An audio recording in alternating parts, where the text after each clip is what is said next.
Welcome to the swiftandbold.org website. My name is Colonel James de la Billiere and I'm the Commanding Officer of the 1st Battalion of Rifles. We're here at the end of our formalised training, about to deploy on our tour to Afghanistan. And what's our mission going to be when we're there?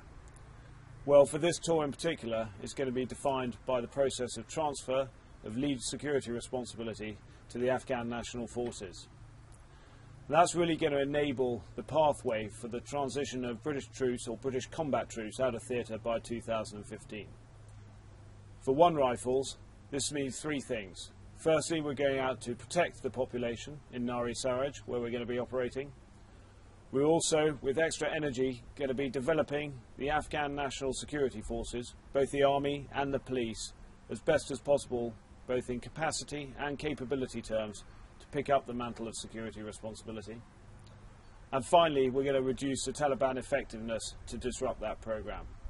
In its simplest terms, what we're talking about is creating the time and space to allow success and the transfer of that security responsibility. But this is not going to be without risk, and it would be naive for us to assume, as you well know, that the enemy is not going to have a vote on this, nor indeed of the hard climatic conditions of Afghanistan during a summer tour. And so we must prepare ourselves accordingly. For the deploying team, this has been done in a large part by a rigorous and extensive training program that's taken place over the last 6 months, that has, in many circumstances, trained people with skills they never knew they would be able to have. For example, we have riflemen now who have never learned a foreign language before, being competent in both Pashto and Dari.